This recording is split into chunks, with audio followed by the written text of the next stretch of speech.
जैसा बोला था कि मार्केट पहले गैप अप या गैप डाउन या फ्लैट जैसे भी खुलती है, तो ये जो स्विंग थी ऊपर जो मार्क की हुई है, यदि यहाँ तक चली जाती है, कल की स्विंग थी करीब इस रेंज में जाती है 23,800 की रेंज में, और वहाँ से फिर नेगेटिव होकर नीचे आती है क्लोजिंग या उससे भी नीचे, तो प्लान तो ये था कि जो कल का लो था 550, 23,550 वहाँ तक आए, लेकिन वो क्लोजिंग तक ही आई। तो ये हमारी प्लानिंग के अकॉर्डिंग हुआ। फिर नीचे से एक मूव ऊपर के लिए दिए थे, ये भी हुआ। इसमें सेंसेक्स की एक्सपायरी थी, अच्छा खासा उनका सुबह में जो पैसा बन गया होगा वो ठीक है। बीच में एक उसने दिया था 2 बजे करीब भी मूव, जिसमें 4-4, 5-5 गुने किए, लेकिन वो किसके हाथ लगा किसके नहीं वो अलग मैटर है। अब देखते हैं कल के लिए क्या हो सकता है।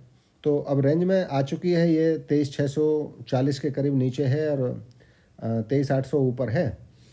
इस रेंज से बाहर निकलेगी।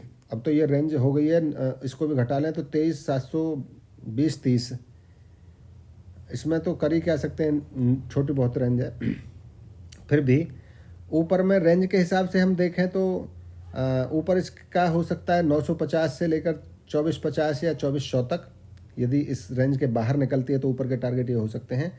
और नीचे में नीचे की जो कल का लो है 23,350, उसको सपोर्ट मानकर एक तो ऊपर आ सकती है, एक उससे भी नीचे जा सकती है 23,461। इसको ये पहले की एक सपोर्ट रही है, वहाँ से ऊपर आ जाए या फिर इसके भी नीचे निकलती है तो फिर 23,200 और 100 तक के टारगेट देखने को मिल सकते हैं। अब हो क्या, यहाँ फ्लैट खुले और 15 मिनट 10-15 मिनट इंतजार करने के बाद में उसका लो हाई, या फिर वो जहाँ भी पहुँचती है, जैसे हर बार होता है कि ये ऊपर निकल जाती है, ऊपर से ये कोई नीचे के लिए मूव दे दे, ये फिर से ऐसा ही करे 800 की रेंज में जाए और वहाँ से नीचे के लिए मूव दे दे आज का लो, इसको सपोर्ट मान के ऊपर की तरफ निकलती है तो फिर ये हाई और हाई को क्रॉस करके ऊपर निकले, नीचे की हम सोचा नहीं। यदि नीचे की तरफ निकलती है तो एक बड़ा फॉल हो सकता है। अभी तो 23,000 होल्ड कर ले, वहाँ तक के टारगेट हैं 23,100-200 तक के, बाकी उसको तोड़ेगी तो और भी बड़े फिर गिरावट की बात आ जाएगी। तो यहाँ से ऊपर हो सकता है एक टारगेट और ऊपर से एक नीचे हो सकता है।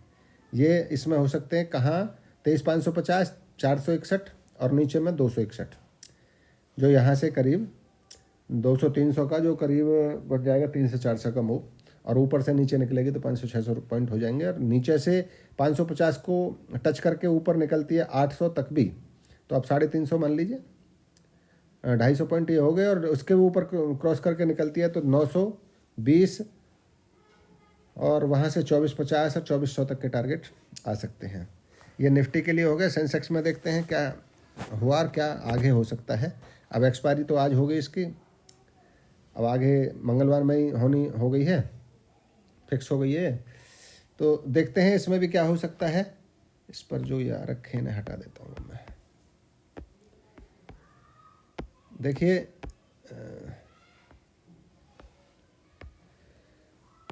इसका भी, ये भी उसी की तरह रेंज में फंसी हुई है, लेकिन ये गैप अप उतनी नहीं खुली, फ्लैट खुली और फ्लैट के बाद में इसने भी काम वही किया, ऊपर गई नीचे आई। अब इसके रेंज देखिए, इसने मूव तो अच्छे दिए थे सुबह में दिए, बाकी बीच में आके जो लास्ट में है करीब देखिए आप, ये वाले मूव, 2 मूव और इसके थे जो बने थे, यहाँ से क्या हो गया, यहाँ से एक नीचे के लिए हुआ, ये था करीब आपका 1:30 बजे से 1:30 बजे में जो नीचे से ऊपर से नीचे आई है, इसमें एक अच्छा मूव बन गया था। फिर नीचे से जो ऊपर गई है थोड़ा सा, इसमें भी लोगों का पैसा 3-4 गुना कर दिया इसके बाद ही इसने, और जो भी हुआ है वो पहले ही हो गया। अब क्या हो सकता है, इस रेंज को तोड़ के बाहर निकले तो नीचे आज का लो क्या, आप कल का लो लगाइए 77,800-750 के करीब है ये। यहाँ से इसको होल्ड करके ऊपर की तरफ निकलती है, मतलब फ्लैट खुले नीचे आए यहाँ तक, यहाँ से ऊपर की तरफ निकलती है, इसी रेंज में रहती है, वैसे रेंज को तोड़ेगी कहीं ना कहीं तो 600 तक जा सकती है ऊपर, और 600 तक के भी टारगेट लगाते हैं तो 77,800 नीचे से, और 78,600 तक जाती है तो आप लगाइए 800 पॉइंट ऊपर हो गए और वहाँ से फिर नीचे के लिए आती है तो 300-400 पॉइंट नीचे हो सकते हैं। तो ऊपर की रेंज फिलहाल जो हम मार्क करते हैं इस रेंज के दायरे में 600, यहाँ से ब्रेक करे तो अगला टारगेट 600, वहाँ से भी ऊपर निकलती है तो फिर नेक्स्ट टारगेट 79,000 हो जाएंगे। और नीचे में जो टारगेट बनेगा इसका फिर वो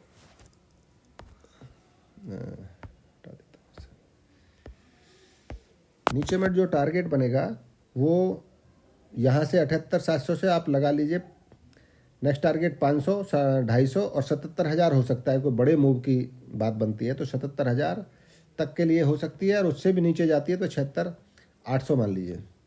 ऊपर में यदि जाती है तो 79,000 और उसको भी क्रॉस करके निकलती है तो 79,250, बल्कि 500 की तरफ निकल सकती है। अभी फ़िलहाल का तो इतना ही बनता है, 1000 पॉइंट का आप लगा लीजिए, 1000 से ऊपर इतना भी बनता है तो बहुत है। तो नीचे के ये रेंज आ गई निकल के। अब बैंक का देख लेते हैं कितना, बैंक में क्या हो सकता है। बैंक में भी नीचे का पॉइंट रहा है 50,000 के करीब राउंड फिगर में मान लीजिए, ऊपर मान लीजिए 50,200, 200 से ज़्यादा रहा है 50,400, आज का 50,400 ऊपर रहा है और 50,141 के करीब नहीं, 49,968, 960, 50 मान लीजिए नीचे में। तो ये रेंज हो जाएगी इसकी। नीचे वाली रेंज यही है। यहाँ हम एक लाइन खींच देते हैं, ये लीजिए इसको, और ऊपर में इसको ले जाते हैं यहाँ हाई। अब इसका लो ये हो गया नीचे 50,000 के करीब, 50,445 पर इसने हाई बनाया है, क्लोजिंग दी है 183,200 मान लीजिए। यहाँ से फ्लैट खुलती है, नीचे आई 50,000 तक और फिर ऊपर जाए 500 को क्रॉस करके ऊपर निकलती है तो आपके लिए टारगेट हो जाएंगे 50,900 से 51,100 और 200 तक के। यदि ऊपर की तरफ निकलती है तो यहाँ से जो टारगेट बनेंगे वो 400 से लेकर पहला टारगेट 600 और फिर 800, उसके बाद में ऊपर जाती है तो 900, 51,200 तक। यहाँ से निकल जाती है तो 49,750 और उसको भी ब्रेक करके निकलती है तो 600, इसको भी ब्रेक करके निकलती है तो फिर आप मान लीजिए 49, यहीं रुक जाए, बल्कि अभी तो इतना ही किया जा सकता है। यहाँ से नीचे जाती है तो आप 49,000 ही मानिए, फिर 49,000 ही मान लीजिए, 49,400 तक, 200 और 49,000, ये इसकी रेंज हो सकती है। हो यही जैसे निफ्टी में बताया, सेम वैसी हिस्ट्री रिपीट इसकी हो। अच्छा लगता है तो आप इसको सीख रहे हैं, इसमें से कुछ सीखने को मिलता है। जैसे कि ये यहाँ है, ऊपर जाती है तो कोई एम पैटर्न बना के नीचे आए, और ऊपर जाती है तो डब्ल्यू पैटर्न या डबल टॉप डबल बॉटम कुछ ऐसा या पॉजिटिव कैंडल बनाए, उसके बाद में ही नीचे ऊपर के ट्रेड कुछ बनते हैं। मतलब कोई सिम्टम, कोई जो सिग्नल इसको देना चाहिए, उसके बाद ही कोई कार्य करें। और सभी को राम राम।